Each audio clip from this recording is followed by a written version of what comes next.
Ouais, merci beaucoup pour l'invitation. Et je dois dire que j'ai vraiment beaucoup de plaisir à être là ce soir parce que bah, forcément, je suis convaincu de l'importance de travailler sur les questions de gestion du stress. Je suis convaincu avec les années de retour d'expérience de la cohérence cardiaque, en l'occurrence, que je vais vous présenter. Mais en plus, je suis ravi que ça puisse se faire dans un cadre pédagogique parce que, alors je ne dois pas être le seul à penser ça, bien entendu. Je pense que tout le monde, chacun dans son champ de spécialité se dit que si on pouvait enseigner ça à l'école, ce serait top. Mais effectivement, ça fait partie des approches. Alors globalement, la gestion du stress et des émotions, je pense que c'est clé. Donc voilà, je suis ravi que ce soit dans le cadre pédagogique parce que ce soit gestion du stress, gestion des émotions et la cohérence cardiaque comme technique finalement, c'est une des bases pour moi je vais utiliser les grands mots, mais quasiment de l'humanité. Ça fait partie de tout à chacun. Tous ici et toutes ici, on est concernés par ça. Nos enfants sont concernés par ça. Et je le vois avec les miens. Alors j'ai 2 enfants, 2 garçons qui sont pour le coup, encore petits parce qu'il y en a d'1 an et demi et un de 5 ans et demi. Mais, même déjà à 1 an et demi, je vous expliquerai comment ça fonctionne, mais d'utiliser la cohérence cardiaque avec lui, je vois les effets, quasi en instantané. Donc, pour moi, le but ce soir, c'est, non seulement d'en arriver à vous présenter en tout cas, j'ai choisi 2 techniques très concrètes, de cohérence cardiaque, mais plus largement, de mettre un petit peu une perspective sur comment on fonctionne en fait. Pas seulement sur ce que c'est que le stress et cetera, c'est toujours important, tout le monde n'est pas forcément formé là-dessus, mais d'une manière, plus, précise, hem, pourquoi il y a du stress chez nous et surtout, qu'est-ce qui fait que ce stress détermine nos réactions? Et ça, c'est un de mes buts. Donc à la fin, que vous puissiez sortir avec 2 techniques très concrètes et également une technique pour vous, bien sûr. Et puis en même temps, d'avoir deux trois éclairages sur le fait que finalement, ce que l'on vit au quotidien, ce que souvent on considère qui nous pose problème, mais ce qu'on peut observer également chez nos enfants, en fait est allez, j'ose dire no voilà, c'est pas moi qui le dis. Il y a un grand chercheur, dans la matière qui pense lui qu'on a au moins 95 de nos réactions, qui sont, purement liées aux réactions de notre système nerveux. Donc, ça va, donc je tends à aller dans son sens. Donc je vais essayer de vous montrer, comment ça agit. Voilà. Pour ce faire, je vais utiliser un petit support, classique, on va dire, type PowerPoint que je vais vous présenter. Je vais essayer de faire des allers-retours pour pas que vous ayez que des slides comme ça, présentés. Donc, vous m'excuserez pour les petites manips entre 2. Mais le but juste de la présentation écrite, c'est surtout que vous puissiez la voir si ça vous intéresse après coup, hein. Donc je l'ai transmise à la commission et puis je pense qu'elle sera mise à disposition des participants. Donc, il y a un peu plus de matière sur les slides que ce que je vais peut-être dire oralement, ou je vais peut-être dire des choses différentes. Bref, vous avez compris, le but, c'est pas de suivre à la lettre ce qui est écrit, mais c'est d'en se servir de support et surtout que vous l'ayez après. Voilà. Alors, je vais juste partager mon écran rapidement. Voilà, partager l'écran. Normalement, maintenant, vous avez tout. On va, mode diaporama, voilà. Alors, avant que je vous amène sur cette page qui va faire peur, hein, me fait toujours peur rien qu'en la voyant. Hem, ce qui Ouais, allez, je la mets quand même d'emblée. Je vous ai mis ça, le but c'est on va pas tout décrypter maintenant. J'ai juste mis un modèle que pour ceux que ça intéresse, vous pourrez creuser un petit peu après.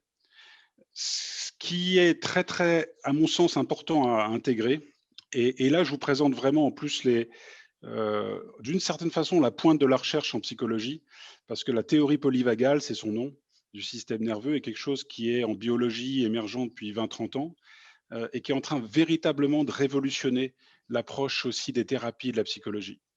Et en fait, ce que cette théorie, met en avant, et permet de vérifier, c'est le fait que notre système nerveux autonome, Alors pour ceux qui ont des souvenirs des cours de biologie, ça va concerner notre système dit sympathique, notre système nerveux parasympathique. Bref, c'est un système nerveux très important qui va réguler un ensemble de fonctions du corps. Mais on se rend compte que ce système, nerveux, en fait, régit finalement une très grande partie de comment nous pensons et de ce que nous ressentons et de comment nous réagissons. Donc là, ce schéma, c'est une un très grand résumé de tout ce que je suis en train de dire. Mais pour faire simple, et je vais couper juste, je vais revenir sur, vous avez le plaisir de revenir sur moi juste pour la suite. Ce qui est important de se comprendre, c'est que en fait, nous sommes en grande partie, en premier un système nerveux et nos enfants aussi. Ce que ça implique, c'est que tout vouloir expliquer en termes psychologiques, au sens où on l'entend classiquement, est ouais, comment je pourrais dire? Une utopie. Je dis ça, pourtant je suis psy, hein, mais le jour où j'ai découvert cette théorie, il y a pas si longtemps que ça, il y a peut-être 3, 4 ans, parce qu'en langue française, elle est arrivée relativement il y a peu. Pour l'instant, beaucoup de choses sont encore en anglais. Hem, Quand j'ai découvert ça, honnêtement, j'ai revu l'ensemble de tout ce que j'ai appris. Non pas parce que ça rejette tout ce que j'ai appris, mais plutôt parce que c'est la fondation de beaucoup de choses que j'ai pu apprendre sur le plan psychologique. Ce qu'il faut savoir, c'est qu'on est avant tout un système nerveux. Quand je dis avant tout, c'est qu'in utero, le système nerveux autonome se développe même avant le développement complet de notre cerveau, même avant notre cœur, même avant le fonctionnement de certains de nos organes. Et le rôle du système nerveux autonome, c'est quoi? C'est de survivre.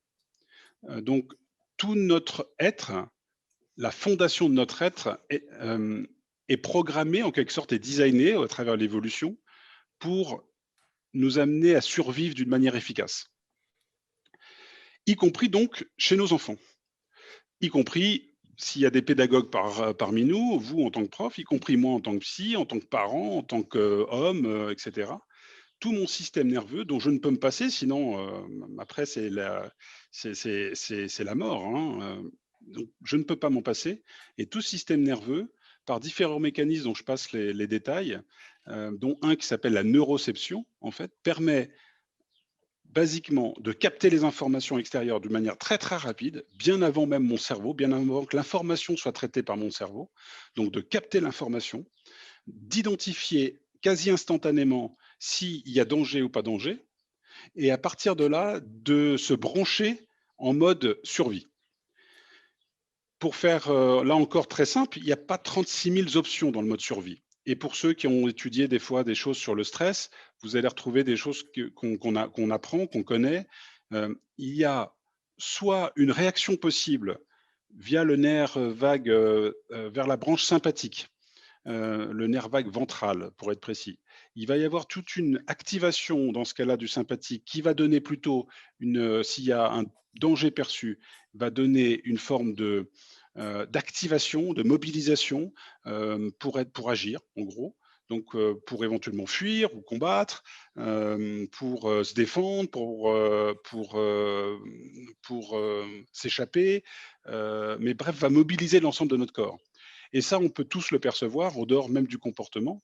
On va tous le percevoir parce que quand on est en mode stress, on va dire un premier stress, typiquement, vous conduisez le matin, vous prenez le bus, il y a à un moment donné une voiture qui vous fonce dessus. La première chose qui va se passer, c'est que, vous allez avoir une activation, une accélération du rythme cardiaque. En général, si vous faites attention rétrospectivement, vous allez observer que votre champ visuel, il va se rétrécir considérablement parce qu'on doit être très précis, on doit se concentrer sur le danger et pas sur autre chose.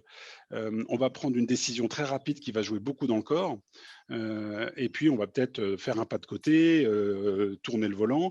Bref, on va réagir très vite, bien avant la réflexion, bien avant d'être conscient de ce qui était en train de se jouer. Mais c'est la même chose dans mes relations.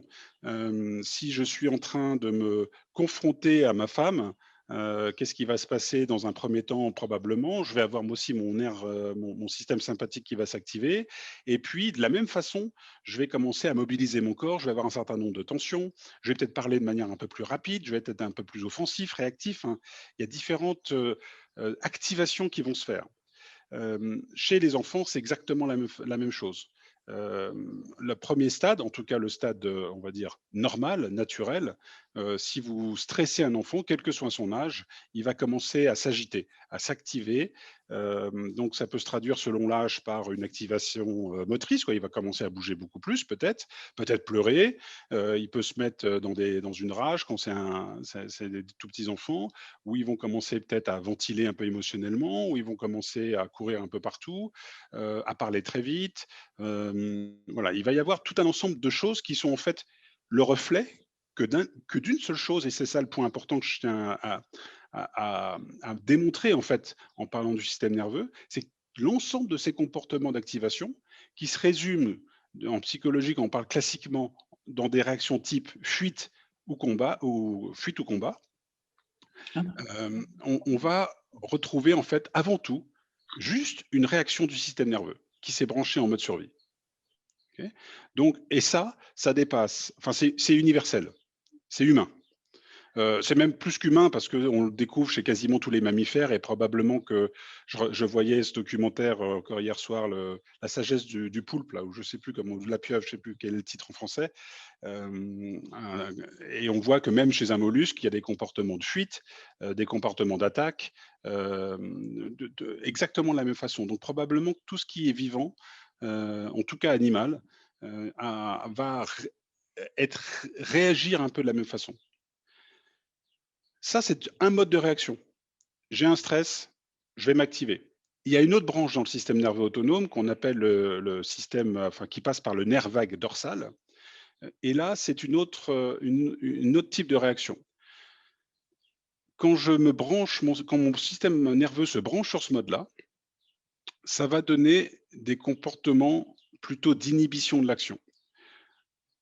Si je parle de manière plus claire, c'est ou si je prends une image plutôt, c'est comme dans, je sais plus comment, c'est les opossums, je crois qu'on voit des fois dans les dessins animés, quand vous les stressez, très fortement, d'un seul coup, poum, ils font le mort.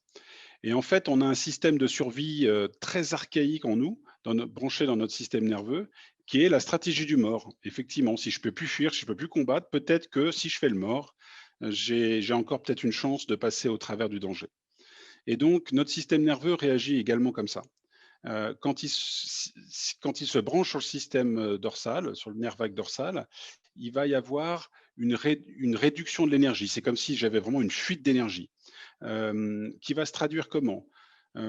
Par une difficulté à se concentrer, par l'impression du blanc qu'on peut des fois connaître dans la tête, par l'impression que peut-être certains d'entre vous connaissent ça, moi je connais bien ça, où, en fort stress, surtout stress émotionnel, hein, d'un seul coup, on entend, mais c'est comme si on n'entendait pas ou qu'on comprenait pas ce qui se disait. C'est comme si on était un peu absent, en fait, de la scène. Et en même temps, ça nous pompe une énergie phénoménale.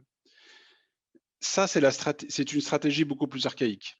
Mais quelqu'un qui se manifeste de cette façon, c'est-à-dire qu'en gros, qui perd ses moyens, c'est pas qu'il est bête, c'est pas qu'il comprend pas, c'est pas qu'il se fout de nous, c'est tout simplement que son système nerveux, en gros, a appuyé sur le bouton mode survie. Et là, sur une variante particulière d'action. Donc, pour résumer l'ensemble, je vais prendre une image que j'utilise, on n'a pas dit, mais il y a une partie de mon activité, je fais de la thérapie de couple. Et quand on fait de la thérapie de couple, il y a une image qu'on parfois on utilise, on dit qu'il y a dans un couple, quasiment tout le temps, hein, certaines études tentent à montrer que probablement 90% des couples sont structurés de cette façon. On a un des partenaires qui est plutôt tortue et l'autre partenaire plutôt tempête de grêle. Ce que ça veut dire, c'est il y en a un qui va avoir un système nerveux qui va avoir tendance quand il est fortement stimulé émotionnellement, qui va avoir tendance à se brancher plutôt sur le mode dorsal, donc sur le mode je fais le mort. On va appeler ça la tortue. Donc je me rétracte. Et l'autre partenaire, par complémentarité, va être plutôt branché en mode tempête de grêle. Et une tempête de grêle, pourquoi? Parce que ça se charge d'énergie, puis des moments, ça sort comme ça. Et la tempête de grêle, elle est active. Donc quand il y a un conflit émotionnel, par exemple dans un couple, c'est souvent là qu'on va le voir de manière la plus évidente, la tempête de grêle va s'activer surtout mentalement, va commencer à dire: tu m'avais dit ça, ta, et puis pourquoi tu me dis ça alors que c'est pas cohérent, tu m'avais dit ça la fois d'avant, etc., etc. Donc va être très binaire, c'est oui, c'est non. Ça carbure vraiment ici, littéralement, ça va très très vite. Alors qu'en face, il y a plutôt une rétractation de l'énergie et donc on va avoir un partenaire en face qui va avoir tendance, au fur et à mesure où l'autre surtout monte, en plus, va avoir tendance à se rétracter, à perdre son énergie, à plus avoir ni même alors l'envie de répondre, ça c'est une chose, mais en plus, ne saurait même pas trop quoi répondre. Au début, on ventile, puis au final, il y a plus rien. Aura peut-être plus qu'une envie, c'est qu'on lui foute la paix, qu'il aille dormir. Bref, il y a vraiment une baisse d'énergie. Et donc, on passe notre temps en situation de stress à osciller entre ces 2 modes. Le mode, on va faire simple encore, plutôt que parler de nerf vague ventral ou dorsal, on va avoir le mode tempête de grêle, donc j'active, et le mode tortue, qui va être plutôt j'ai une fuite d'énergie. Mais les 2 ne sont que des stratégies de survie de notre système nerveux. Pourquoi on est plus l'un ou l'autre? Ça, c'est en général lié à toute notre éducation, à tout ce qu'on a pu vivre, en tant qu'enfant. Il y a des choix de «survie» entre guillemets qui se font très, très tôt et probablement même, in utero dans le ventre de la mère.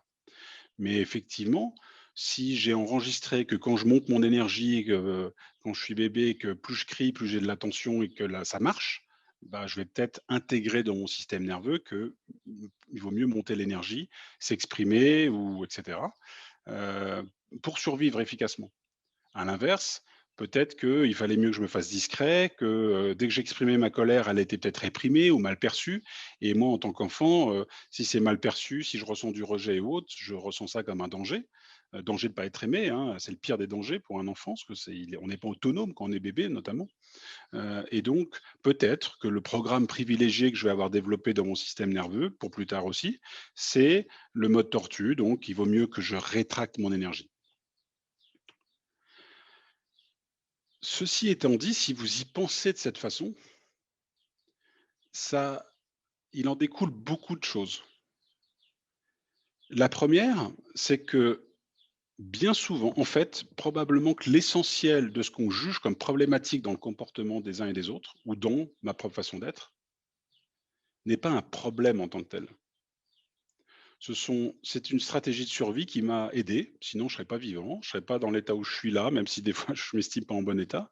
Mais ça a été utile, ça a fonctionné, je suis toujours là. L'autre est toujours là. Et donc, la deuxième chose qu'on peut en tirer comme conclusion également, c'est que qui qu'on ait en face de nous, qu'il soit en train de perdre ses moyens ou qu'il soit en train de s'activer dans un mode un peu, soit fuyant ou soit combatif, en fait, il fait qu'une seule chose, c'est d'essayer de trouver une solution à quelque chose qu'il ressent comme stressant et bref, de survivre. Et je ne sais pas ce que vous en pensez, mais régulièrement, à chaque fois que je pense à ça, ça m'amène énormément de compassion.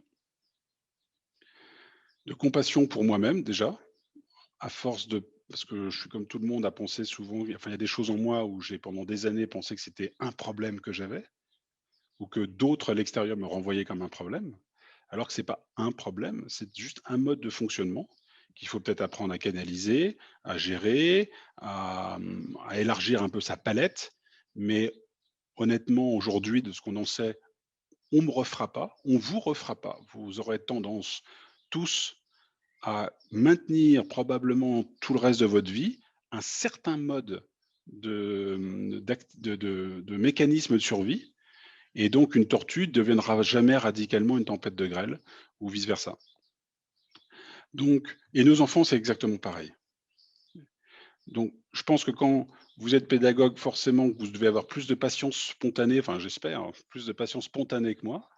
Mais quand je vois surtout mon fils de 5 ans et demi qui forcément est à l'âge où on commence à rentrer, pousser bien les limites, bien confronter, je me rends compte que selon comment je vais réagir, lui-même va soit s'activer complètement encore plus, soit à un moment donné, fermer la porte, le verrou, il y a plus de communication. Et donc au départ, je pouvais pas m'empêcher de penser que c'était, enfin même encore maintenant, mon premier réflexe, c'est de me dire: «Ah mais il le fait exprès» ou «C'est pas possible, il recommence» et puis du coup, je vais faire quoi? Je m'excite encore plus éventuellement ou alors je me désinvestis en me disant: C'est encore reparti pareil». Bref, j'ai une réaction qui est tout sauf adaptée, mais parce que sur le moment, parce que ça me stresse aussi, donc du coup, je vais réagir avec mes modes aussi à moi, mais sur le moment, j'oublie et je confonds la réaction qu'il a avec, je f j'oublie que ce n'est pas intentionnel. Il y a des choses qu'il fait intentionnellement, mais la majeure partie du temps, c'est pas intentionnel, dans le sens où il répond d'une certaine façon à quelque chose qui l'a stressé, OK?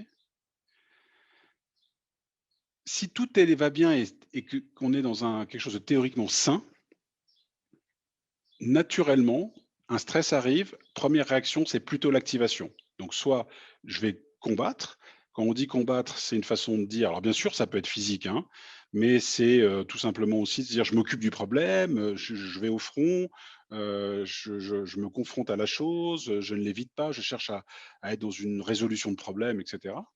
Ou et il y a pas de jugement à avoir dessus, les 2 sont tout à fait efficaces selon les moments ou les situations, où je vais avoir tendance à éviter ce qui provoque le stress, ce qui est plutôt du bon sens.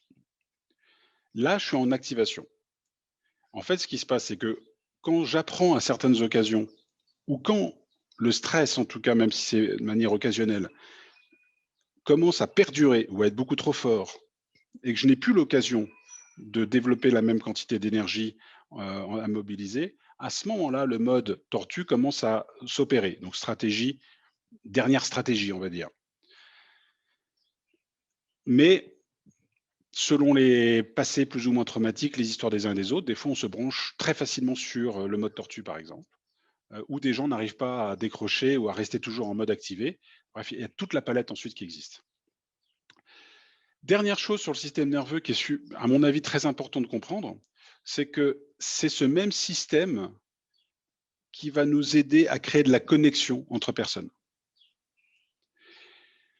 Autrement dit, je vais prendre le problème à l'envers, ce qui régule la première façon qu'a notre système nerveux de se réguler, de s'équilibrer, c'est à travers la relation. La relation de qualité, si possible, bien sûr, mais à travers la connexion, le sentiment de connexion. Je vous donne juste un exemple parce que je trouve que le corps humain est fantastique à cet égard-là. Il y a donc, je vous parlais du nerf vague ventral. En fait, il y a plein de branches, mais une partie de ce nerf vague ventral sert à activer, mais il y en a une, enfin, il y a un nerf vague, voilà, qui est ascendant, qui va activer, et puis il y a une branche beaucoup plus ventrale. Quand on dit ventrale, c'est-à-dire qui part sur le devant là, mais qui va monter et qui est beaucoup reliée au visage. Et ce nerf vague est relié notamment à l'audition et à la vision. Et donc, le simple fait d'être en connexion visuelle, par exemple, avec quelqu'un, le simple fait d'écouter aussi quelqu'un d'autre, si j'ai une relation de qualité, si c'est sécurisé, on va dire, va réguler mon système nerveux en premier. Et en régulant mon système nerveux, je vais en parler juste après pour expliquer la cohérence cardiaque, d'un seul coup, je vais avoir une autre information qui va monter au cerveau, mais vous voyez, ça vient qu'après le cerveau. Je vais avoir une autre information qui monte au cerveau pour dire tout est OK, et mon cerveau va pouvoir utiliser certaines de ses fonctions parce qu'il est en mode détente, on lui dit que tout est OK, et il va utiliser plus tout ce potentiel. Et vous comprenez du coup, pour ceux qui connaissent un peu ces effets, quand d'un seul coup on est en stress, intense, et je pense aussi à des élèves, hein, qui d'un seul coup, je sais pas, forcément que ça arrive dans une classe où quelqu'un est interrogé, répond, puis d'un seul coup ne sait pas, puis tout le monde le regarde et puis bref, il arrive dans le mode, tortue, où d'un seul coup il y a plus rien. On sent, il perd ses moyens, il y a plus rien à en tirer et puis plus on va mettre la pression, pire ça va être. En fait, si on lui demandait après, souvent il entend plus. Il voit plus grand-chose, tout est flou, il arrive plus à faire le focus et en fait, ça touche en particulier ces 2 aspects parce que ça passe par ce nerf vague, ventral justement, qui du coup est inhibé. Voilà. Donc ça, c'est pour vous faire un peu le grand topo, sur ce qui va sous-tendre tous les mécanismes de gestion du stress. Et si je dois tout résumer, je dirais, si déjà je vous invite, c'est une proposition à retenir que la majeure partie du temps, nous tous, ne faisons que d'essayer de survivre. Là, je parle au système nerveux, c'est-à-dire pas souffrir, d'éviter le danger, qu'il soit social ou autre. Parce qu'aujourd'hui, forcément, on n'est plus en train d'échapper en priorité à des dangers physiques. Les dangers sont beaucoup plus complexes et c'est peut-être pour ça que le stress fait autant de dégâts plus on avance dans une société complexe. Mais le mécanisme reste le même. Donc, on fait tout ce qu'essayer de survivre, de trouver les bonnes stratégies pour. Et 90% du temps, probablement, la façon dont nous pensons même, dont nous réagissons, dont nous nous comportons, ne sont que des manifestations de cette logique assez binaire de survie. En tout cas, c'est ce que les recherches sur la théorie polyvagale démontrent de plus en plus. Ok. Ensuite, alors attendez, je vais regarder à ce stade-là, est-ce qu'il y a des questions ou pas, avant qu'on passe un peu plus à la cohérence cardiaque. Est-ce que vous avez, vous, des questions, si je vois rien arriver? Ou peut-être que je peux, comme on n'est pas, je vois énormément, on peut aussi, si quelqu'un a une question, il peut débrancher son micro, peut-être, et faire aussi simple comme ça, ou par écrit. Sinon, je continue. Rien? Ok. Bien, alors continuons. Je vais revenir à ma présentation. C'est très bien que ce soit lui qui le fasse directement. Ah, il y a un micro qui s'est réactivé avec du Larsen.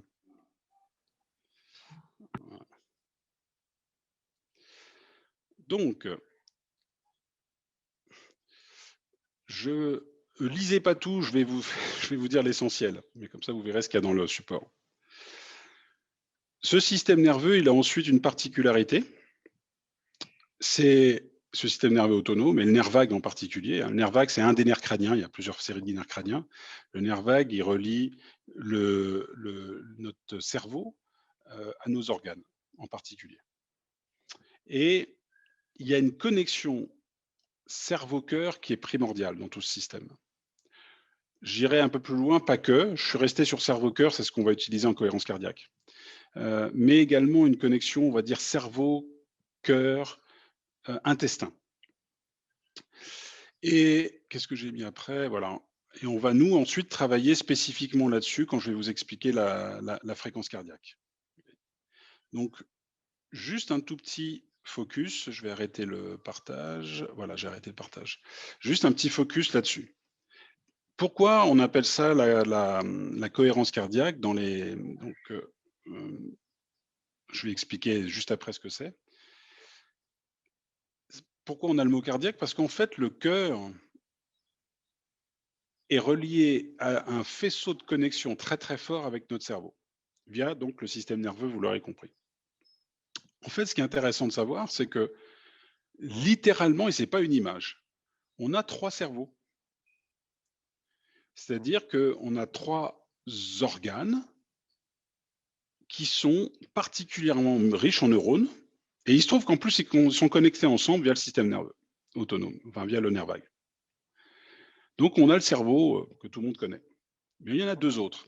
Et ce qui est fascinant, ça relativise toujours les progrès de la science, c'est que ça, il y a un médecin écossais qui, à la fin du 19e siècle, avait déjà tout posé dans un ouvrage, que ça a été perdu de vue et qu'on redécouvre ça que depuis une bonne dizaine d'années, on va dire. Donc, on a 2 autres cerveaux, littéralement, que sont le cœur, qui comprend beaucoup de neurones. Ça, on le sait peu. Et les intestins, c'est un peu plus connu aujourd'hui. Donc, les intestins, des fois, on dit le 2e cerveau, qui comprend énormément de neurones également. Qui dit neurone dit traitement d'une certaine information et un certain processus de l'information, en tout cas, et transmission de l'information ensuite par le nerf vague. Mais c'est pas rien, hein, si on devait prendre une image, si je mets tous les neurones du cerveau de l'intestin. Conférence sur le stress auquel j'assiste. Il y a un micro qui s'est réactivé. Coco, il nous met un article sur... On vous entend, si jamais. Ah,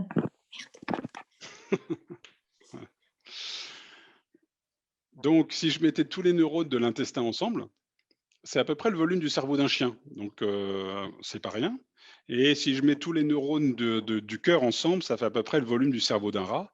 Alors, on pourrait commencer à se dire, bon, un rat, mais si vous y pensez bien, un rat, en termes de survie, c'est un des animaux les plus adaptables sur la planète. On le retrouve quasiment partout. Donc, littéralement, comme je disais, on a 3 cerveaux qui sont beaucoup plus importants qu'on le pense ou qu'on le connaît aujourd'hui et qui communiquent ensemble. Depuis que je travaille je travaille sur ces thèmes-là, notamment avec la cohérence cardiaque, j'ai de la chance d'être dans des environnements très multiculturels et au bas mot, je pense déjà avoir rencontré au moins, une trentaine de langues différentes, enfin de personnes qui représentaient des langues différentes, au moins une trentaine. J'ai jamais vu quelqu'un qui me disait que dans sa langue, il n'y avait pas quelque chose pour exprimer, des notions que nous, on va exprimer du genre, écouter parler avec son cœur ou écouter son cœur, parler avec ses tripes, écouter ses tripes, enfin voilà, ce genre de choses. Donc c'est comme si collectivement, intuitivement, on on sait, on sait que ces 2 organes en particulier sont très importants en termes d'informations qu'ils peuvent nous donner. Et donc, quand on travaille avec la cohérence cardiaque, dont je vais vous aider pas à vous expliquer un petit peu plus ce que c'est. En fait, c'est ce qu'on va faire. On va reconnecter en premier lieu le cœur et le cerveau. Pourquoi ça? Parce que dans l'ordre des choses, les informations du cœur sont bien plus importantes que celles du cerveau, biologiquement. Par exemple, il y a 4 fois plus d'informations à travers le nerf vague qui remontent 4 fois plus de faisceaux ascendants, comme on dit, donc 4 fois plus d'informations potentiellement qui remontent du cœur au cerveau que l'inverse. Et encore une fois, tout le monde peut vite l'expérimenter ou l'a déjà expérimenté. Si je suis dans un stress intense et que je me dis juste ça va aller, tout va bien, mais non, t'es bon, tu vas y arriver, tu vas y arriver. Est-ce que ça fonctionne? À la marge. Ou alors il faut vraiment se le répéter longtemps, mais ça a peu d'impact si vraiment je suis dans un état d'anxiété profonde ou en panique, par exemple. Pour une raison donc simple que je viens d'expliquer, c'est qu'il y a peu d'informations qui descendent du cerveau au cœur. Par contre, si j'agis directement sur le cœur, ce qu'on va faire avec des techniques de cohérence cardiaque, si j'agis directement sur le cœur, par là, les informations sont directes, presque instantanées, on va dire pour nous, c'est quelques millisecondes, parce que le système nerveux, ça communique très, très rapidement. Donc l'information que mon cœur va envoyer au cerveau va être très directe et du coup, va avoir beaucoup plus d'impact. Et donc la cohérence cardiaque, c'est un ensemble de techniques, il y en a plusieurs, de respiration essentiellement, qui vont avoir pour but d'amener plus de cohérence, et je vais expliquer pourquoi on appelle ça cohérence, plus de cohérence au niveau du fonctionnement de mon cœur, pour que celui-ci envoie des informations, allez, je vais dire rassurantes à mon cerveau, du type tout va bien, tu peux te détendre. Si je vous fais tout le schéma biologique, mais c'est pas à retenir, mais juste pour illustrer, pour donner l'ensemble, les informations remontent, passent d'abord par l'amygdale cérébelleuse, donc pas la même amygdale que ici, l'amygdale cérébelleuse, qui sert entre autres un peu à me donner, à répondre à un signal d'alarme. C'est un peu la porte d'entrée, on va dire, dans mon cerveau. Et si je suis en stress chronique régulier, ce qui est le cas pour une grande majorité d'entre nous, plus ou moins intensément, mais mon amygdale est toujours plus ou moins activée. Et l'inconvénient, c'est qu'un de ses rôles, c'est de limiter, d'inhiber la fonction de certaines autres parties du cerveau, notamment l'hypothalamus, qui est un peu le chef d'orchestre de plein de fonctions du cerveau. Et encore une fois, derrière ces mots-là, quand on ne connaît pas, ça fait un peu beaucoup de charabia, mais on peut le comprendre. Quand on est en stress, et je pense que tous autant qu'on est, on peut l'avoir vécu ou s'en souvenir, en stress intense. Pour le coup, quelqu'un qui a déjà expérimenté du burn-out, alors il va vite, tout de suite, il va voir de quoi je parle, mais je pense sinon tout le monde. Quand on est en stress intense, on réfléchit plus bien. Soit parce qu'on est sur du doute permanent de tout, soit parce que tout devient confus, parce qu'on manque de clarté, parce qu'on a des raisonnements qui deviennent stupides, alors que d'habitude on n'aurait jamais pensé comme ça. On perd ses moyens, enfin il y a toute la panoplie dont j'ai parlé avant, mais qui sont que le reflet en fait d'une inhibition de certaines fonctions du cerveau face à un stress. Donc, encore une fois, vous voyez, presque tout, et encore une fois, je dis ça en étant psy, vous voyez, donc je pense qu'il ne faut pas tout psychologiser. En termes de stress, presque tout se manifeste en premier dans le corps.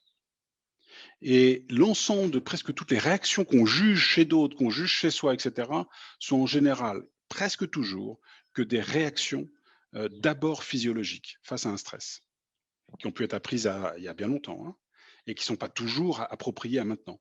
Mais c'est presque toujours ça. Donc, si je régule mon cœur par la respiration, et je vais vous donner la technique, une information très rapide remonte au cerveau, d'abord via l'amygdale. Ça dit à l'amygdale, tu peux te détendre, tout est OK. L'amygdale s'inhibe, donc elle va moins jouer son rôle. À partir de là, les fonctions qui étaient bloquées en quelque sorte par l'amygdale avant commencent à se redévelopper, notamment parce que l'hypothalamus, qui est pile au centre un peu du cerveau, refait son boulot. On a une meilleure connexion entre cerveau droit, cerveau gauche. Ça veut dire qu'il y a une meilleure intégration de l'information. Je suis plus créatif, je vois les choses plus clairement, je trouve plus facilement les solutions, etc., etc. Et étape après, quand je pratique assez régulièrement, non seulement je réfléchis mieux, non seulement je suis beaucoup moins en réaction dans ma vie à ce qui se passe, donc je reste plus centré, plus aligné, mais en plus, je commence à avoir de plus en plus d'intuition. Et là, l'intuition dont je vais parler, c'est plutôt l'intuition qui vient du cœur et du ventre. Parce que les informations circulent mieux entre les trois. Et que même si aucune étude aujourd'hui ne sait exactement quel type d'informations, à part les informations purement physiologiques, hein, de genre je digère, etc. Mais d'autres types d'informations psychologiques, on va dire psycho-émotionnelles, on ne sait pas vraiment ce que l'intestin ou le cœur envoie ou traite comme note spécifique, on va dire, de l'information. Toujours est-il qu'on se rend compte que quand on connecte beaucoup mieux les trois, notamment et en particulier cœur-cerveau, on a, oui, une meilleure intuition, une plus grande confiance en ce qu'on ressent. On utilise plus ce qu'on ressent comme guide et on prend de meilleures décisions. Et ce que je vous dis, c'est pas que New Age. La cohérence, par exemple, il y a plein de gens qui ont travaillé dedans dans des milieux financiers. Et je vous assure que quand je travaille, ça m'est arrivé de travailler avec des financiers, par exemple, vous prenez des brokers, des courtiers, enfin ouais, je ne sais pas comment on dit en français d'ailleurs, courtiers, agents de change, enfin, des gens qui font du trading, qui travaillent sur les marchés. Vous savez que vous avez peut-être déjà entendu qu'aujourd'hui, ça va tellement vite que de toute façon, on n'appréhende plus rien vraiment humainement en tant que tel. Il y a des décisions qui se prennent par des algorithmes à des vitesses faramineuses. Toujours est-il que le trader, il doit avoir une très, très grande capacité d'absorption de l'information, parce qu'il doit être au courant de beaucoup de choses, il doit faire les liens, comprendre, anticiper, décider très rapidement. Et tout ça ne passe pas que par la tête. L'analytique ne suffit pas. Il y a une grande part d'intuition, on va dire, ou de parler avec ses tripes, quoi.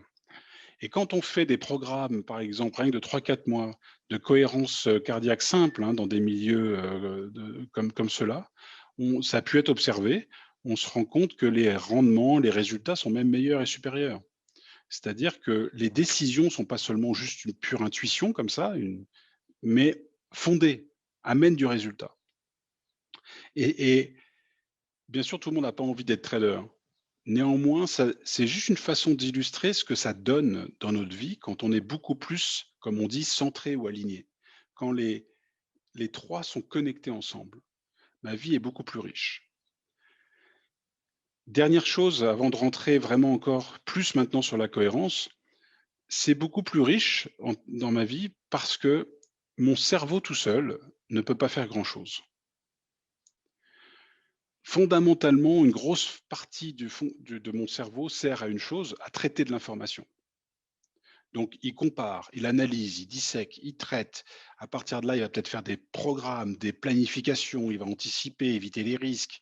Bref, c'est un peu comme un ordinateur, il traite de l'information. Alors, il le fait de manière très sophistiquée, mais il traite de l'information. Mais pour traiter de l'information de manière efficace et pour être créatif, il me faut des informations. Je ne peux pas tourner en rond qu'avec les mêmes dans ma tête. OK?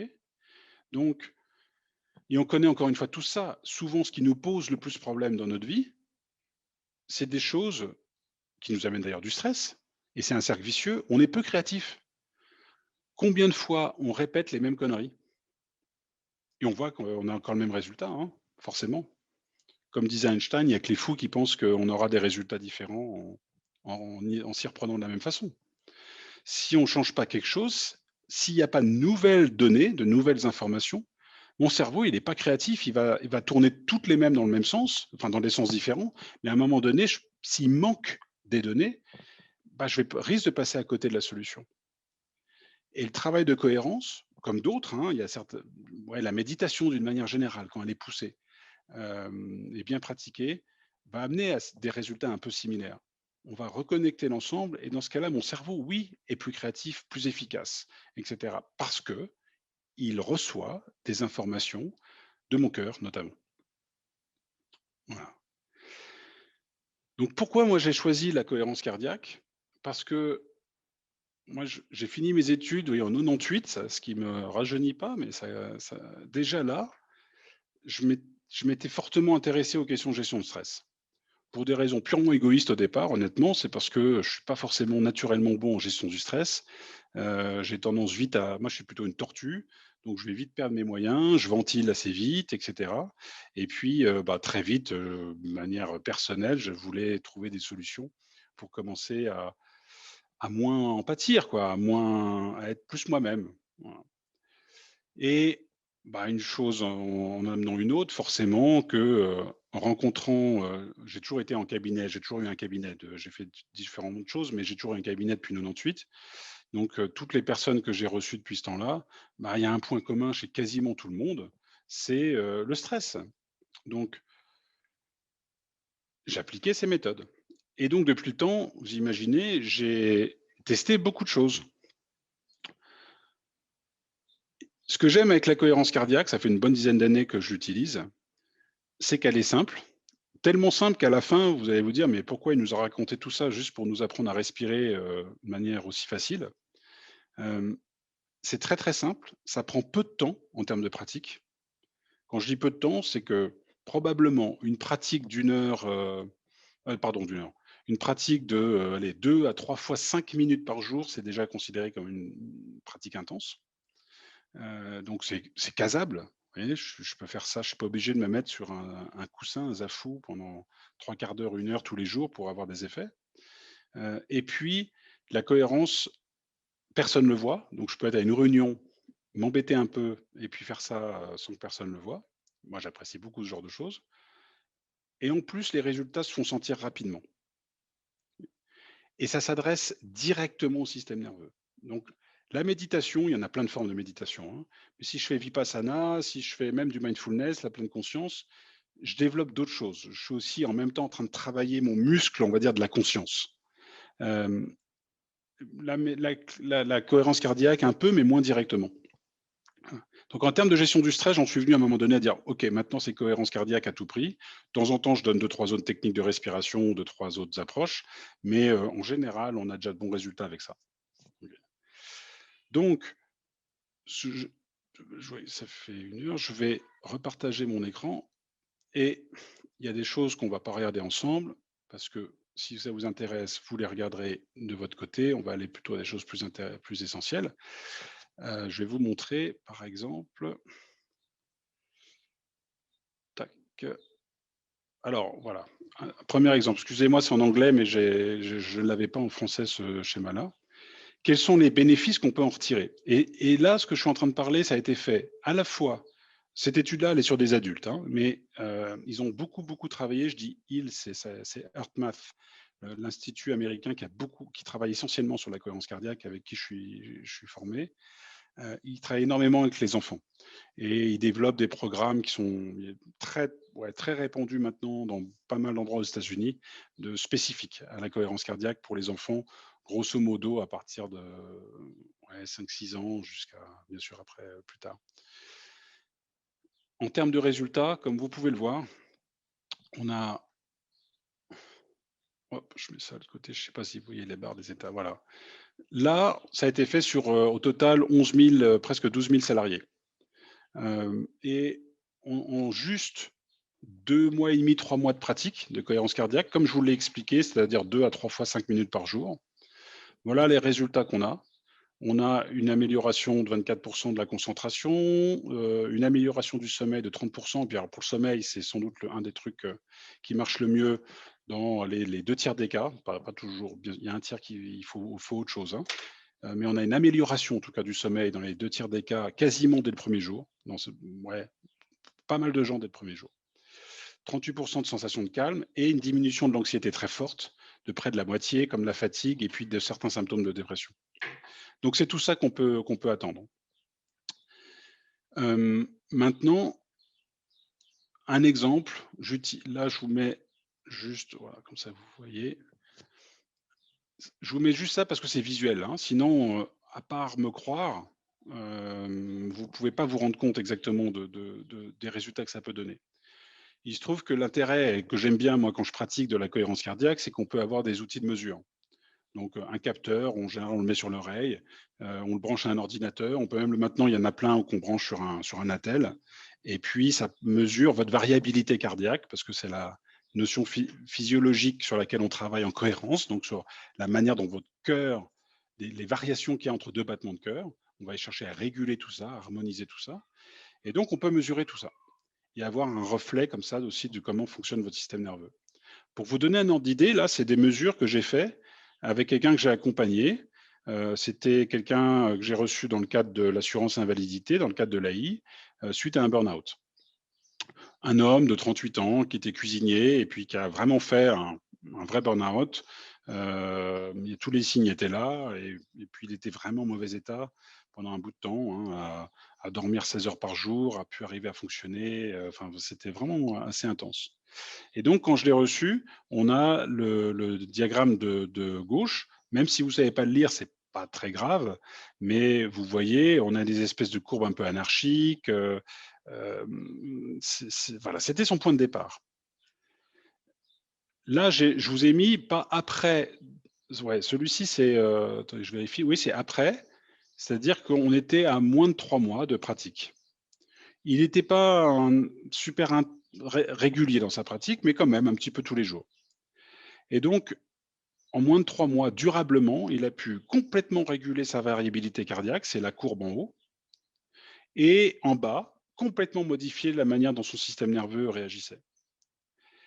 Ce qui est intéressant, c'est que ce genre de mesure, là, j'ai à 3 mois d'écart, mais je dirais dans mon expérience que dans les 3/4 des situations que je rencontre, même sans pratique, quelqu'un même sans entraînement, je veux dire, quelqu'un qui pratique la cohérence cardiaque, probablement que dans un quart d'heure, il a à peu près les mêmes changements. Ça veut dire que ça agit très, très vite. Alors si je le fais qu'une fois, bien sûr, ça ne dure pas, puis ça s'arrête. L'intérêt de la pratique, c'est que ce que ce monsieur a fait en 3 mois, dès qu'il le repratique, ça revient beaucoup plus vite, plus instantanément, et puis les changements commencent à s'opérer en profondeur. Donc je vous montre ça juste à titre d'illustration et de comprendre que ça agit vite. Et chez tout le monde. Je n'ai encore vu personne chez qui ça ne fonctionne pas. Alors, je arrête le partage d'écran juste pour voir. Maintenant, je vais vous présenter 2 pratiques de cohérence. Une qui est valable pour tous les jeunes, on va dire dès la préadolescence. Moi, je dirais, ça dépend, bien sûr, c'est pas des règles immuables, mais souvent 12-13 ans déjà, on travaille avec ça. Et bien sûr pour les adultes, donc pour vous. Et puis ensuite, je vais vous en montrer une qui est c'est une autre approche qui est un peu plus spécifique pour les plus jeunes, donc à partir de 6-7 ans jusqu'à 11-12 ans, grosso modo. Okay. Est-ce que, avant que je rentre dans le descriptif de ces 2 techniques et qu'on finisse par une pratique de 3-4 minutes, vous avez des questions sur ce que je viens de présenter jusqu'ici, qui est bien sûr, comme toute conférence, qui est un peu une espèce de projecteur mis sur quelque chose d'assez vaste et complexe, mais est-ce qu'il y a des questions déjà?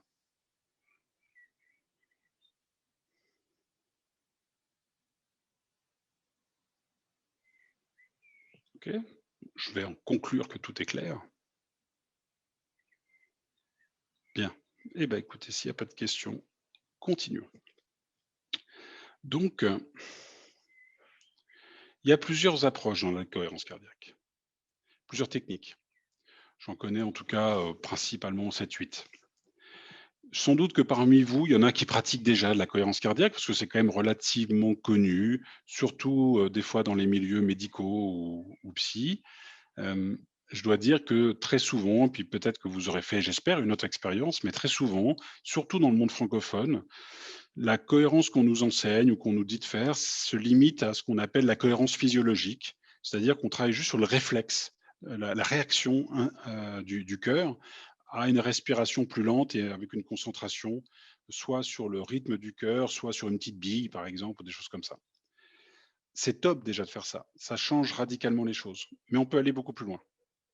Et là, je vais aller un peu plus loin en commençant à activer beaucoup plus consciemment les neurones du cœur et surtout à nous relier après à notre ressenti. Et pour les enfants, c'est souvent ce qui marche le mieux. Donc, technique là pour les plus grands. Ce qu'on appelle la cohérence rapide, le quick coherence. 3 étapes. On va se concentrer sur le cœur en respirant plus lentement.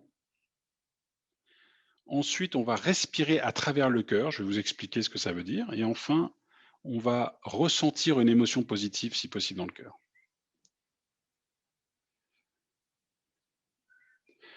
La première étape, se concentrer sur le cœur, c'est tout bêtement, on va porter son attention sur la région du cœur ou au milieu de la poitrine. Donc ici, on va se concentrer dans cette zone. Donc c'est uniquement ça. Je me concentre sur cette zone, je sens peut-être les mouvements, je peux sentir peut-être le tissu sur la poitrine, mais je veux juste me concentrer là-dessus. Je porte mon attention là-dessus. Et je vais faire ça en respirant plus lentement. Ça, c'est la clé. Là, je ne vous ai pas mis le compte, le rythme idéal, parce que dès qu'on s'adresse à des plus jeunes, ça a tendance à les inhiber un peu ou à les stresser, ou des fois, ils n'ont pas envie de rentrer dans le moule, entre guillemets, de donner un rythme. Mais en théorie, le rythme idéal de respiration pour entrer en cohérence physiologique, c'est en gros 5 secondes d'inspiration, 5 secondes d'expiration. Donc, je vais inspirer sur 5 secondes, ce qui est long. Hein. Ça fait, si je le fais, ça vous fait 1, 2, 3, 4, 5. Vous voyez, c'est une longue inspiration. Il ne s'agit pas de forcer, il ne s'agit pas d'hyperventiler, il s'agit de respirer plus longtemps. Souvent, on prend plus d'air, mais le but, c'est surtout de respirer plus longuement, d'étirer, de stretcher. Et quand j'expire, pareil. Donc ça, vous pouvez vous le noter dans un coin ou le garder en tête. Rien que de faire ça, de caler ses respirations sur, allez, je varie un tout petit peu, je module, entre 4 et 6 secondes de montée d'inspiration et 4-6 secondes d'expiration, déjà va créer de la cohérence, en général, pour presque tout le monde, entre 30 secondes et 1 minute. Donc on commence comme ça, on ralentit le rythme. Et quand c'est avec des jeunes, on leur dit juste, on respire plus lentement que d'habitude, ça va suffire. Ensuite, on se concentre sur la région du cœur. Deuxième étape, on va activer les neurones du cœur de la façon suivante. C'est une façon de faire, hein, bien sûr. Chacun peut trouver la façon. Mais une façon de faire, c'est d'imaginer que quand j'inspire, l'air entre directement dans le cœur et quand j'expire, l'air sort du cœur. Donc c'est de la visualisation. Ça paraît difficile, mais c'est pas très grave si on a l'impression de ne pas y arriver bien, parce que là, on se déconcentre et autres. Le simple fait de faire ça va augmenter la concentration sur la région du cœur et va stimuler en fait les neurones du cœur et envoyer du coup un signal beaucoup plus rapide et clair du cœur au cerveau. Donc ça, c'est la deuxième étape. Et on va faire ça, il n'y a pas de délai à respecter. Hein. Si je considère qu'une séquence de cohérence cardiaque type, c'est 5 minutes, vous voyez, je peux commencer à me concentrer pendant peut-être 30 secondes, 1 minute sur la région du cœur, comme on voyait tout à l'heure, juste pour calibrer un peu ma respiration. Et puis ensuite, dans un deuxième temps, je peux commencer, quand je me sens prêt, je commence à imaginer plus concrètement l'air qui rentre et qui sort. Voilà. Et quand je vais sentir que là, ça circule, qu'il y a une espèce de flow, je vais commencer à stimuler en moi une émotion positive. Donc, si je reprends les 2 étapes d'avant, je ralentis le rythme. Je me concentre sur la région du cœur. J'augmente cette concentration en imaginant que l'air rentre par le cœur quand j'inspire et sort du cœur quand j'expire. Et quand là, j'ai une espèce de mouvement qui se pose, que j'ai l'impression d'être à peu près dans l'exercice, à ce moment-là, je vais penser à quelque chose qui stimule une émotion positive en moi. Alors ça peut être simple, hein, ça peut être les sensations que j'ai eues dans l'eau chaude lors de mes dernières vacances à la mer, ça peut être un sentiment d'appréciation face à un magnifique paysage, ça peut être de repenser à l'amour que j'avais pour le chien de mon enfance, ça peut être d'imaginer mes petits en train de courir comme ça, comme des bébés tout devant moi en train de rigoler et puis ça m'émeut. Ça peut être tout ce qu'on veut mais qui génère une émotion positive. Et d'une certaine façon, on s'en fout un petit peu du souvenir en question. Ce qu'on veut juste, c'est un stimulus, c'est une stimulation, quelque chose qui me permet d'éveiller en moi, de ressentir, c'est la clé, c'est de ressentir de nouveau cette émotion-là. Et le souvenir, il faut le choisir avant. Parce que si vous cherchez pendant que vous faites la respiration, vous allez perdre la concentration et ça va recréer un petit stress. Donc, avant de démarrer, on choisit un souvenir et ensuite on y va. OK. Et ça, c'est une technique, l'ensemble, donc c'est 3 étapes, hein, qui sont simples, vraiment simples. Allez, en 2-3 fois, si on a un peu de mal au début, on est dedans, c'est assez facile. Hem, Rien que de faire ça, si je vous mesurais justement, vous verriez que quasi instantanément, comme je disais, 30 secondes, 1 minute, on rentre en cohérence. Et on peut rentrer dans une cohérence à un niveau très profond. Et dans ce cas-là, effectivement, je peux réduire très rapidement déjà le stress ou l'anxiété que je ressens, diminuer la vague, on va dire. Personne ne le remarque et du coup, me retrouver beaucoup plus moi-même. Et ça, on peut l'apprendre tout à fait à des jeunes. Après, ils font des fois un peu à leur sauce, mais ils comprennent intuitivement souvent plus facilement que nous. Et même si parfois je vois ouais, ouais, c'est ça, tu m'intéresses avec ton truc. C'est pas rare d'en avoir qui, l'intègrent pour eux, on va dire en douce et voir j'ai plusieurs témoignages où en gros ils l'apprennent aux copains à côté, parce que dès qu'ils l'ont expérimenté sur eux, comme ça développe beaucoup la compassion, hein, je ne l'ai pas dit, mais un des effets de tout ça, de se relier à son cœur, c'est que ça développe beaucoup les comportements de compassion. Il y a souvent de la bienveillance qui s'installe aussi vis-à-vis de son entourage. Voilà. Donc ça, c'est une première technique.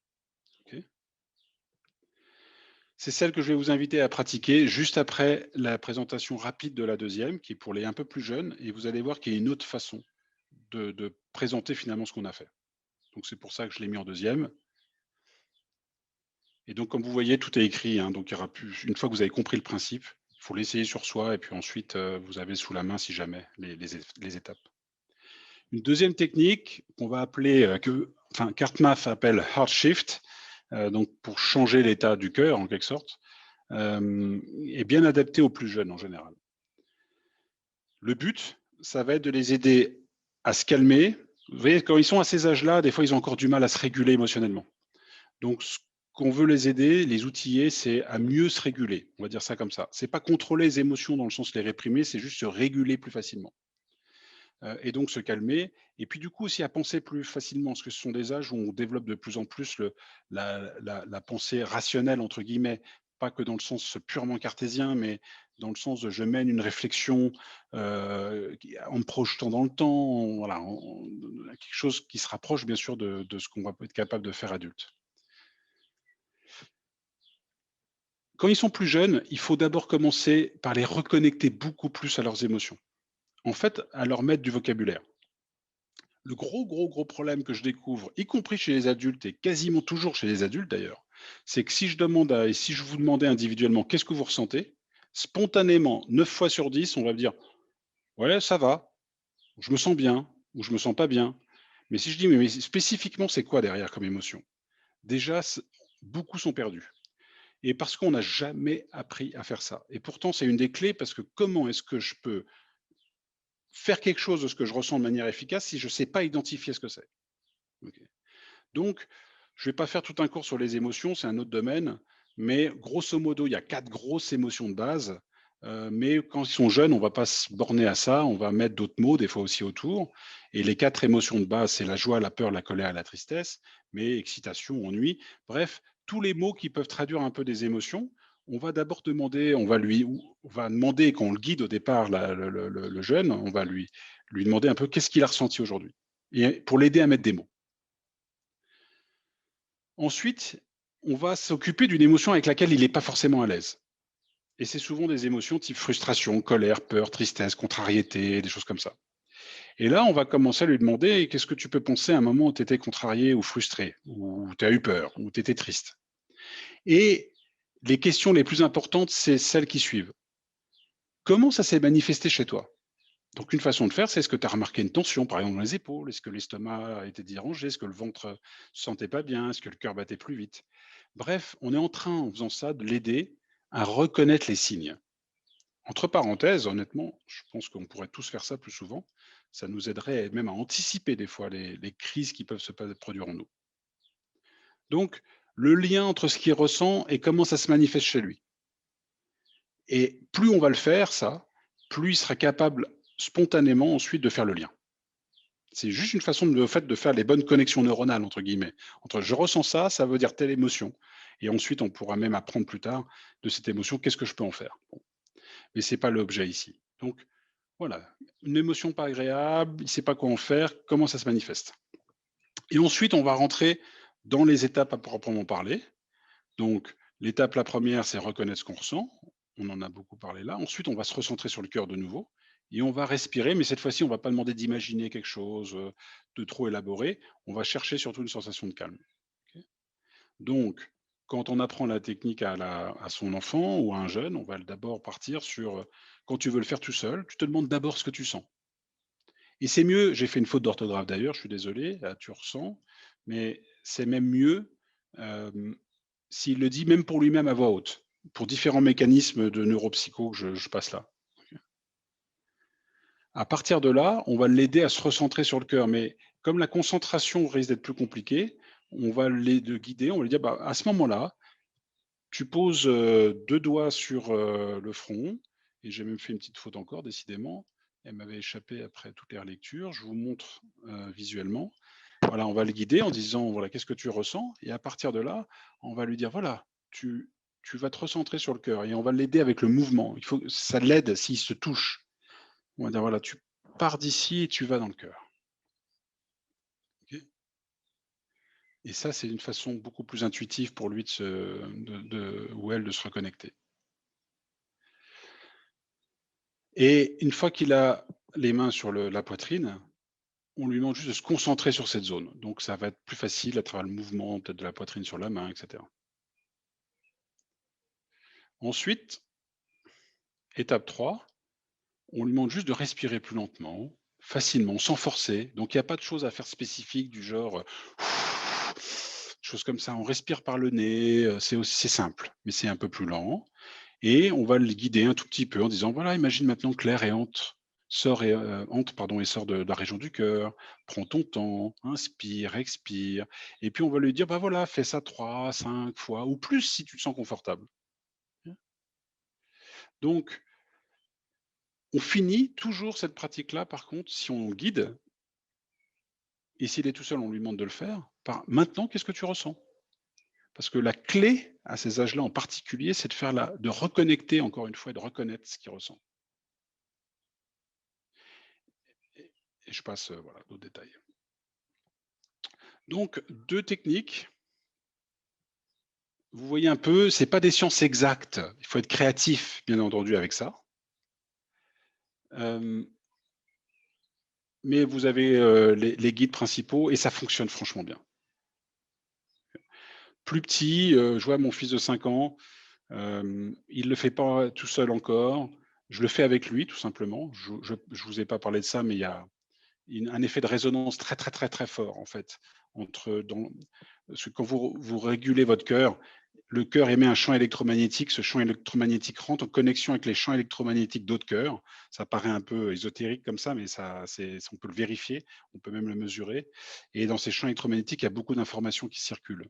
Et du coup, si moi je le fais instantanément, par exemple chez les bébés, c'est souvent assez radical,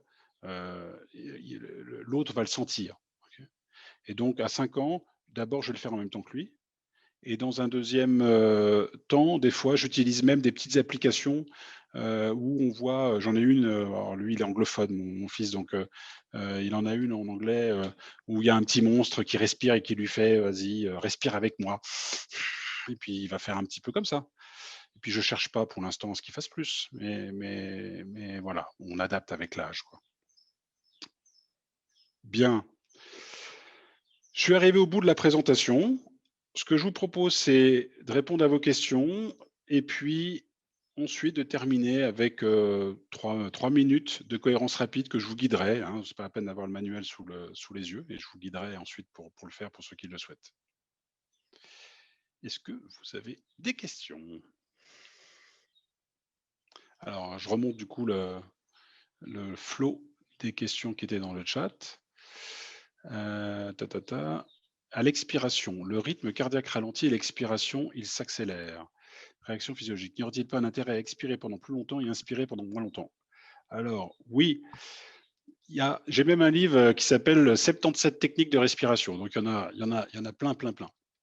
Effectivement, ce qui est dit est juste, c'est que quand on inspire, on stimule plutôt le sympathique, donc on active le système. Quand on expire, on va stimuler plutôt le parasympathique, donc on va amener un ralentissement au corps. La cohérence ne cherche pas forcément à relaxer. La cohérence cherche un état optimum où je suis à la fois capable, s'il faut, d'aller dans un sens et aussi d'aller dans l'autre sens. Il se trouve que ça relaxe beaucoup de gens parce qu'on est presque tous trop activés. Mais le but est un peu différent de la relaxation.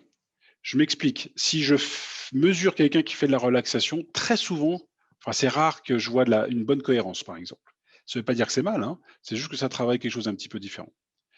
Donc, la technique qui consiste à expirer plus que j'inspire est efficace si, sur le moment, je veux donner vraiment un coup de booster au fait de ralentir. Donc, typique, hein, ça va être, par exemple, j'inspire sur 3 secondes, je bloque 3 secondes et j'expire sur 6 secondes. Si vous faites ça plusieurs fois, donc j'inspire 3 secondes, je bloque pendant 3, j'expire sur 6. En faisant ça, je vais stimuler beaucoup plus fortement le parasympathique et donc je vais calmer beaucoup plus. Oui. Mais je le redis, c'est top, hein, moi je le fais si j'ai besoin.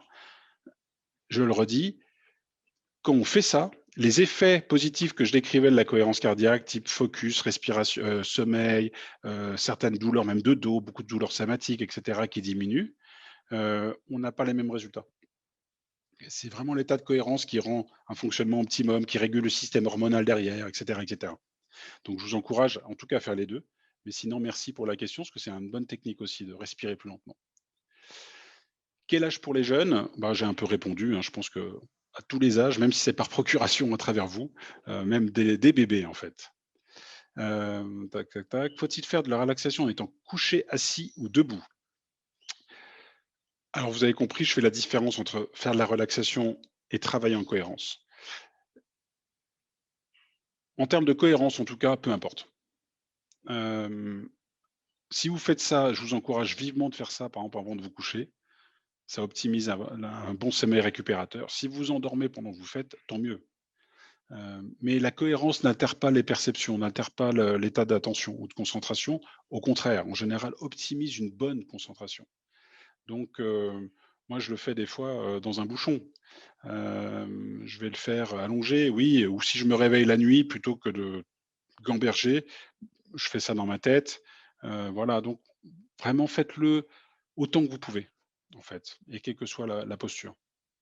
Avec de l'entraînement, on peut même y arriver pas trop mal en marchant. C'est plus dur parce que forcément le corps s'active, mais on pourrait.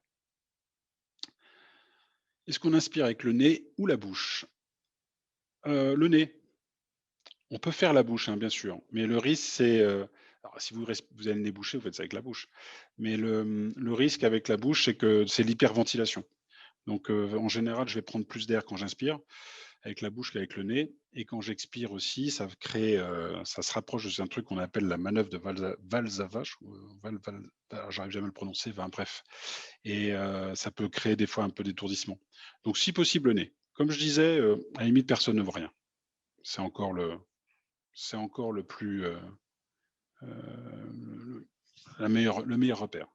Voilà. comment est-ce que les ados adoptent cette méthode? Alors, comme beaucoup de choses, déjà par la cohérence, la congruence des adultes. C'est-à-dire que c'est comme n'importe qui. Honnêtement, les ados, de mon expérience, hein, mais honnêtement, je ne travaille pas, je n'ai pas un cabinet où je reçois que des ados. Mais à chaque fois que j'ai travaillé avec des jeunes, type ados, hein, moi, je trouve qu'il faut les considérer comme des adultes pour ce genre de choses. Ils comprennent très bien, on leur explique. Il faut faire des fois un petit peu plus le lien avec ce qu'ils ressentent pour qu'ils voient le sens et qu'ils voient l'intérêt. Il faut plus leur montrer l'intérêt, il faut montrer le sens, ils comprennent pourquoi on fait ça. Si c'est juste pour dire: «Tu vas mieux gérer ton stress», il y en a, ils vont pas faire ils font même pas le lien des fois, qu'ils sont déjà stressés. Donc c'est peut être compliqué. Donc c'est plus un travail sur expliquer, enfin les reconnecter à ce qu'ils ressentent, montrer les intérêts que ça peut avoir pour eux et le dire: «Voilà, après, c'est un outil, tu en fais ce que tu veux, il est efficace, moi je le fais. Après, ça te regarde et puis si tu as besoin qu'on revoie ça ensemble un jour, je suis à dispo». Mais très souvent, c'est comme ça. Et encore une fois, également, que ce soit des ados ou des adultes, moi je veux dire, c'est la même chose dans un cabinet, sur une journée de consultation, si j'ai, 1 personne sur 8, qui, me dit 6 mois après: «Je le fais encore», je suis super content. On sait tous que et puis vous en connaissez déjà plein des outils, des trucs que vous avez appris. Est-ce qu'on continue à faire à chaque fois? Non. Voilà, pour différentes raisons. La cohérence, c'est pareil, ça peut être très efficace. C'est vraiment un des systèmes les plus efficaces et transformateurs dans la vie que je connaisse de manière aussi courte et simple. Pour autant, bah voilà, il y en aura peut-être qu'une sur 10 ici qui continuera à le faire ou qui testera même déjà de manière un peu assidue pendant quelques semaines. Et c'est comme ça un peu pour tout. Et les ados, c'est pareil. Donc je pense qu'il ne faut pas mettre non plus de pression. Puis des fois, il y a des outils, ils servent juste à mettre une petite graine. Et puis quelques années plus tard, des fois, on se souvient qu'on pouvait faire des choses pour réguler son stress. Voilà. En tout cas, c'est mon approche. Les 8 autres manières de cohérence dont on a parlé en bref, alors en très bref, c'est des techniques plus avancées, pas qu'elles sont compliquées, mais elles demandent un peu de pratique déjà sur ce qu'on a fait et qui servent plus spécifiquement, par exemple, à recevoir des informations du cœur. Donc, face à des situations que je ne sais pas résoudre, des trucs qui me dépassent, des situations où je suis bloqué, pour avoir des nouvelles datas, comme je disais tout à l'heure, des nouvelles infos, on peut faire certaines techniques de cohérence, cardiaque comme ça, par exemple. Ou pour se programmer mentalement aussi, hein. Quand on a quelque chose un enjeu qui va arriver, un événement, une compétition sportive, enfin voilà, on le fait beaucoup aussi en préparation mentale d'ailleurs. Est-ce que ça peut aider de sentir son pouls pendant l'exercice comme renforcement positif? Oui, bien sûr. Et puis, c'est le but des applications. Moi, j'aime bien, j'ai un petit capteur que je mets, sur mon attel, et je me rends compte que ça m'aide à maintenir l'effort dans la durée quand j'ai du feedback, quoi, quand j'arrive à voir que ça fonctionne, ou au contraire de me rendre compte quand ça fonctionne pas alors que je croyais que ça fonctionnait. Vous voyez, ça me permet de me réajuster et le pouls peut être un indicateur. Je dirais que l'intérêt de suivre son pouls, c'est que, en tout cas si c'est en termes de ressenti, c'est que ça permet aussi de rester bien concentré sur soi. Est-ce que ça semble praticable en classe ou plus facile à la maison? Mais bien sûr en classe, même en entreprise. Non, en classe bien sûr. Je dirais qu'en classe, ça vaut le coup de l'intégrer comme je disais, hem, en y mettant un peu de sens et en faisant un petit topo particulier sur les émotions. À quoi ça sert? Comment un peu ce que j'ai fait de manière simple quoi, plus adaptée bien sûr. Mais sur le stress, un focus sur les émotions, à quoi ça sert la peur? Bah, éviter les dangers. Pourquoi je suis triste? Parce que j'ai perdu quelque chose peut-être ou j'ai perdu une illusion. À quoi ça sert la colère? À faire respecter certaines de ses limites. Enfin, il y a un peu d'éducation autour, donne du sens après à la pratique. Mais, aux États-Unis ou en Grande-Bretagne par exemple, les programmes que développe HeartMath sur la gestion sur la cohérence cardiaque, à l'école, bien sûr que c'est en classe et ils en font une routine quotidienne. Et il y a des choses super intéressantes pour ceux que ça intéresse là-dedans, où on voit des améliorations, des notes, des meilleurs comportements en classe, une pacification des relations. Enfin, c'est fantastique, comme en entreprise d'ailleurs, hein.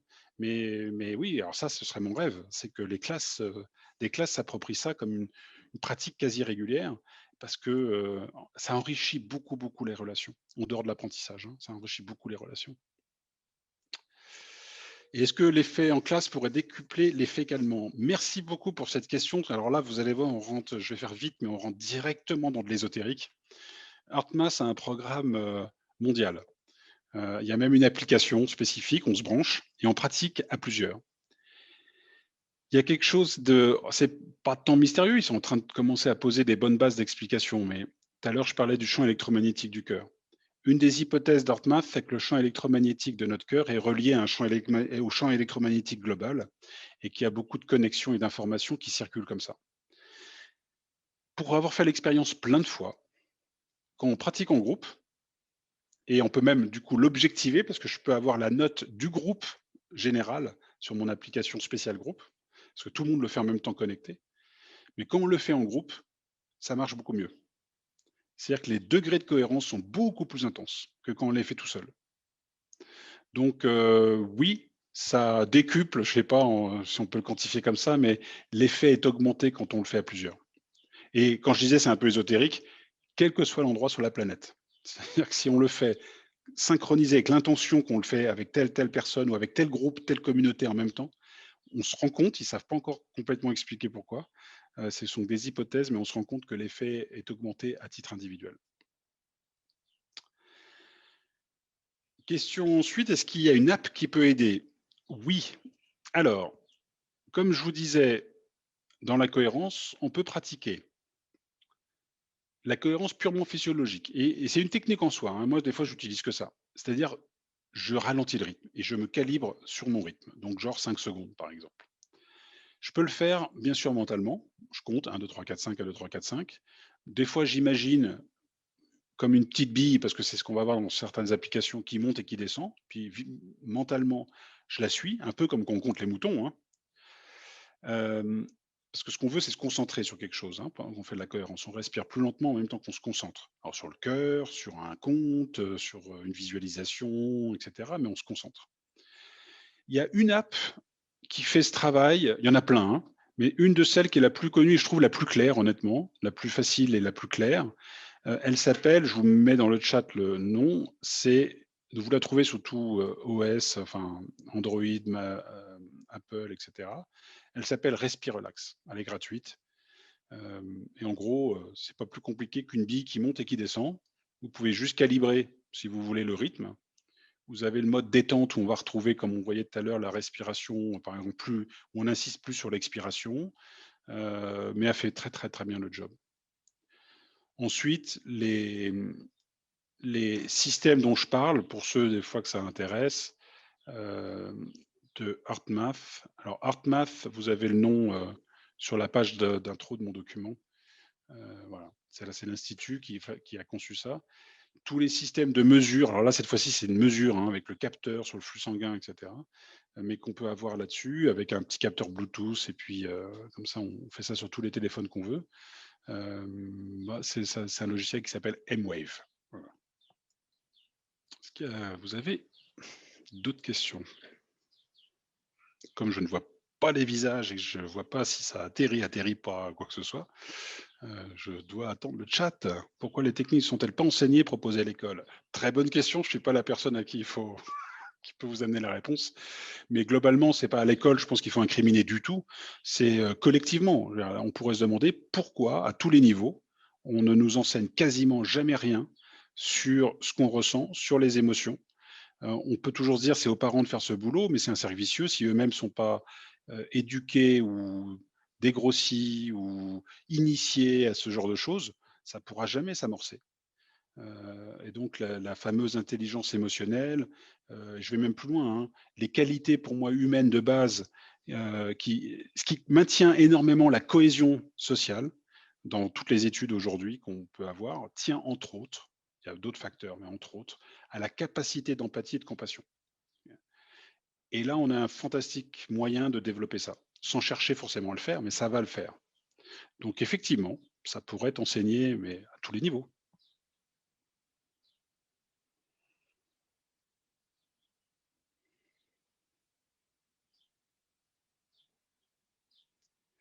Alors, s'il n'y a pas de questions, est-ce que vous voulez que on a le temps ou pas? Est-ce que je voulais jouer guide pour 3-4 minutes de pratique? Alors, je pose la question à Florence, où j'ai vu se connecter, pour me dire, vous me faites oui ou non, si Oui. c'est bon? Ok, top, je vois un pouce aussi, très bien. Alors, allons-y. Est-ce que j'ai le droit de faire un petit commentaire? C'est juste trop long pour taper dedans. Bien sûr. Je peux? Parce que quelqu'un disait pourquoi c'est pas enseigné à l'école. Je voulais juste dire, à l'Élysée, il y a quand même, enfin, je pense il y a toutes sortes de différentes méthodes de gestion de ses émotions, de se relaxer, etc.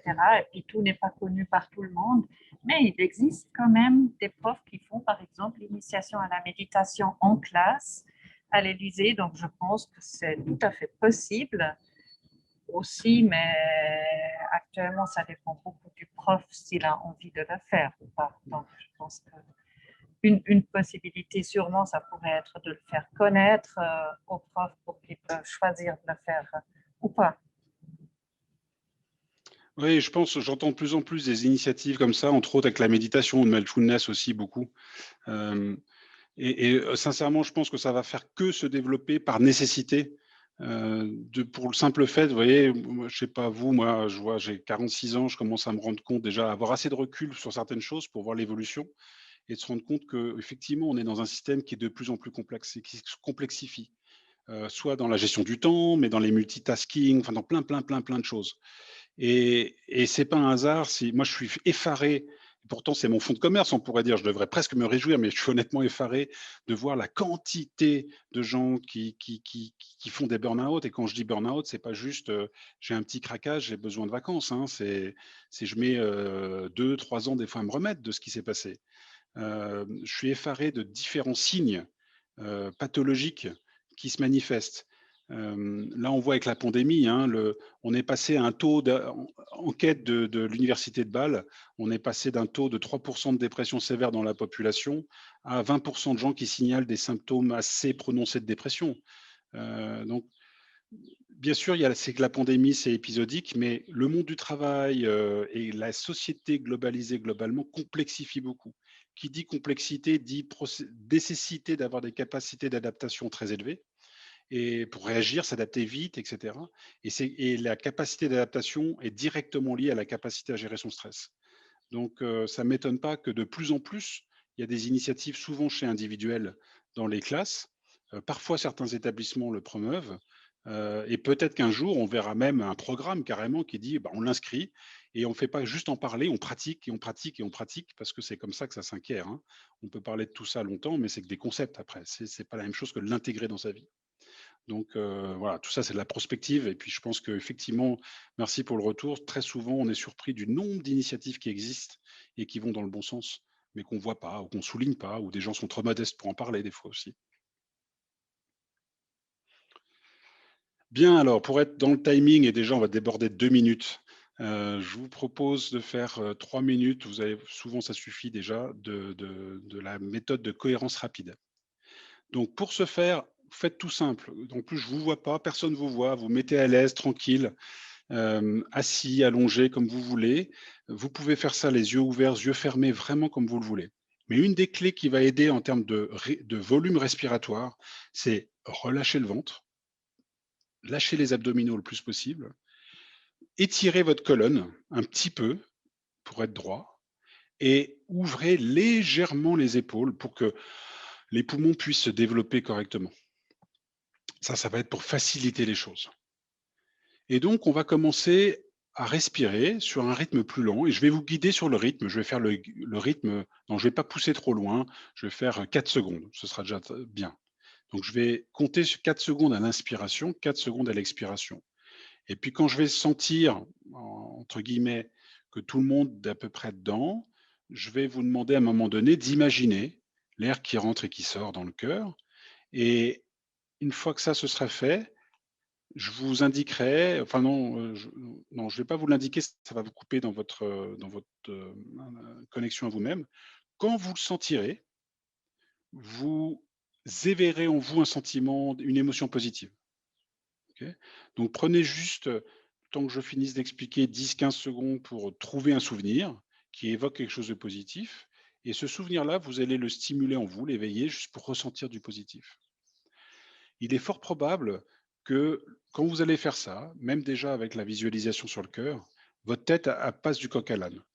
Qu'elle ait du mal à rester concentrée longtemps, vous allez penser au repas qui arrive, au fait qu'on est en train de déborder, à la réunion de demain, à vos enfants qui vous attendent, enfin peu importe. C'est pas grave, c'est comme ça pour tout le monde. Donc quand ça se passe, dès que vous l'observez, vous revenez sur le rythme, le cœur et puis l'émotion. OK? Ça va faire des petits va-et-vient comme ça pendant 3 minutes. Donc allons-y, on va commencer à inspirer et respirer. Donc on va inspirer sur 4 secondes et on y va. 1, 2, 3, 4 et on expire. 1, 2, 3, 4. Inspire. 1, 2, 3, 4. Expire. 1, 2, 3, 4. Expire. Inspire. 1, 2, 3, 4. Expire. 1, 2, 3, 4. 1, 2, 3, 4. 1, 2, 3, 4. 1, 2, 3, 4. 1, 2, 3, 4. Et je vous laisse continuer tout seul maintenant en inspirant dans le cœur, expirant dans le cœur. Et quand ce sera bon pour vous, vous éveillez l'émotion positive.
Voilà, très bien. Continuez comme ça encore 1 minute.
Et maintenant, à votre rythme, gentiment, vous pouvez réouvrir les yeux s'ils étaient fermés.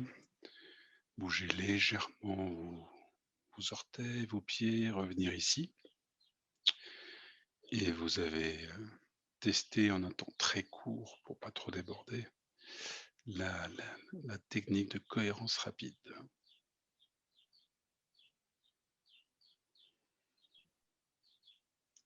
Alors, s'il y a des questions ultérieures, hein, dans le manuel, là, dans le petit guide, vous avez mon email. Vous n'hésitez pas à m'écrire, j'y réponds volontiers. Si vous avez besoin de compléments d'information, quelque chose qui n'était pas clair, enfin voilà, vraiment, vous n'hésitez pas. Et puis, sinon, il ne me reste plus qu'à vous remercier, vous que je n'ai vu que très brièvement, mais en tout cas, je vous ai senti là. Et puis vraiment, j'ai eu du plaisir à ce que vous ayez cet intérêt. Donc, vraiment, merci à vous. Merci pour votre ouverture. Testez, pratiquez. On ne peut pas se tromper. Au pire, ça ne fonctionne pas. Voilà, c'est tout. Et puis vraiment d'essayer autant que possible de transmettre à nos chers enfants. Je pense que ça, c'est un cadeau qu'on peut leur faire. Et ensuite, je leur dis, ils sont grands pour prendre ou pas prendre.